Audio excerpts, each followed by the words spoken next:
Jewellers మొట్టమొదటి factory outlet లో long హారాల పండుగ. లాంగ్ హారాల మీద ఫ్లాట్ 9.99% VA. ఈ ఆఫర్ నవంబర్ 8 నుంచి 16 వరకు. ఆఫర్ అన్ని శాఖలకు వర్తిస్తుంది.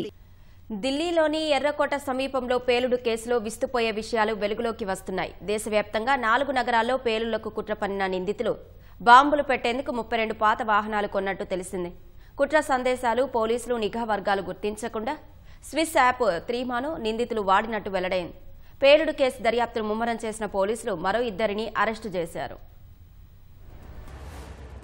ఢిల్లీ పేలుడు ఘటనలో దర్యాప్తు ముమ్మరంగా సాగుతోంది. దేశంలోని 4 ప్రధాన నగరాల్లో బాంబు పేలుడు జరిపేందుకు వైద్యులైన ఉమర్, ముజమ్మిల్, ఆదిల్, షాహీన్ ప్రణాళిక రచించారని దర్యాప్తు బృందాలు గుర్తించాయి. ఇందుకోసం వారంతా కలిసి 26 లక్షల నగదు సమకూర్చుకుని బాంబులు అమర్చేందుకు కార్లు సహా 32 పాత వాహనాలు కొన్నట్లు నిర్ధారణకొచ్చాయి. 4 నగరాల్లో ఐఈడీలతో దాడులు చేసేందుకు 8 మంది ప్రణాళిక సిద్ధం చేసుకున్నారని నిఘా వర్గాలు పేర్కొన్నాయి. నిందితులకు గతంలో ఏవైనా ఉగ్రదాడులతో సంబంధాలు ఉన్నాయా అనే కోణంలో దర్యాప్తు కొనసాగుతోంది.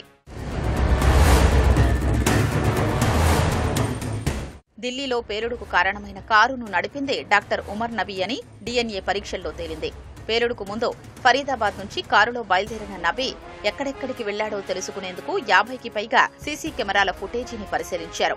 ఢిల్లీ ముంబై హైవేపై ప్రయాణం మొదలుపెట్టిన నబీ తరువాత నూహ్ జిల్లాలోని ఫిరోజ్పూర్ జిర్ఖాకు వెళ్లి రోడ్డు పక్కన దాబా వద్ద కారును నిలిపివేశాడని గుర్తించారు. రాత్రి అక్కడే గడిపి మళ్లీ ఉదయం ప్రయాణం మొదలుపెట్టి పెద్ద పట్టణాల మీదుగా కాకుండా హైవేల మీద వెళ్లినట్లు గుర్తించారు. బర్దార్పూర్ బోర్డర్ మీదుగా ఢిల్లీలోకి ప్రవేశించినట్లు తేల్చారు. ఉమర్ నబీ ఎక్కడా ఆందోళనకు గురైనట్లు కనిపించలేదని సమాచారం.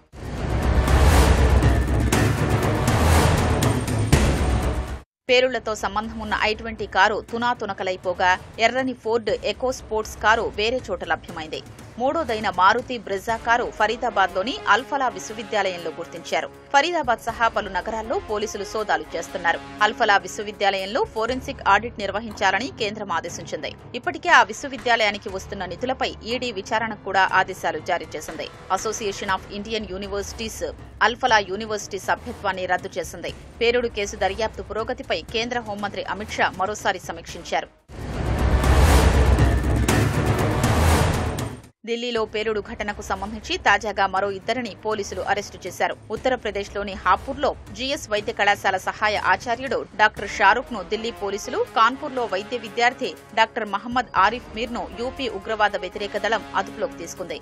వీరిద్దరూ జమ్మూ కశ్మీర్ కు చెందినవారని గుర్తించారు. సమాచారాన్ని పంచుకునేటప్పుడు నిందితులు ఒకే ఈమెయిల్ ఐడీని వినియోగించినట్లు తెలుస్తోంది. పేలుడు కేసులో ప్రధాన నిందితులైన ఉమర్ నబీ, ముజమ్మిల్, షాహీన్ సమాచారాన్ని, మ్యాపుల్ని పంచుకునేందుకు స్విస్ కమ్యూనికేషన్ యాప్ త్రీమాను వాడినట్లు పోలీసులు గుర్తించారు. ఉమర్ నబీ సిగ్నల్ యాప్ ను కూడా వినియోగించినట్లు దర్యాప్తులో వెల్లడైంది.